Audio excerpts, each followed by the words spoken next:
Live Maharashtra digital news, हक्कासाठी लढणाऱ्यांचा बुलंद आवाज। डॉक्टर बाबासाहेब आंबेडकर यांना विनम्र अभिवादन करतो आणि आज सर्व जनता या बाबासाहेबांना अभिवादन करण्यासाठी येते। त्यामुळे आम्ही उद्या ई-KYC म्हणजे आयुष्यमान भारत हे ज्याच्यावर 5 लाखाचं आपला मोफत इलाज होणार आहे आणि शासनाने यावेळेस परत त्याच्यामध्ये 1300,000 जे की मिळत नव्हते आपल्याला, त्या आजारावर काही रुपये मिळत नव्हते, ते या याच्यामध्ये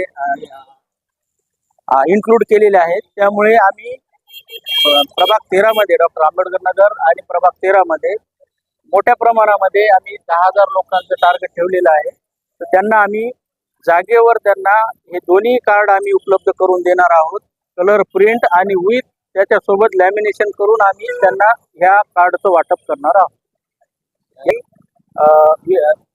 जे आपला महापरिनिर्वाण दिन आहे तो या पद्धतीनं आम्ही बाबासाहेबांना या प्रकारे या कामाच्या माध्यमातून आम्ही अभिवादन करणार आहोत। यासाठी आम्ही पूर्ण एक 10,000 पत्रक छापलेले आहेत आणि ते घरोघर आम्ही वाटप करत आहोत आणि त्यासाठी आम्ही ऑटो देखील लावलेला आहे आणि त्या ऑटोच्या माध्यमातून जेवढे जास्तीत जास्त लोकांनी या ई-KYC आयुष्यमान भारत आणि महात्मा फुले जन आरोग्य योजना या दोन्ही कार्डचा काढून घेण्यासाठी जागेवर आम्ही काढून देणार आहोत। याचा सर्वांनी लाभ घ्यावा असे आवाहन मी राजकमल प्रतिष्ठानतर्फे या ठिकाणी करतो। जय हिंद।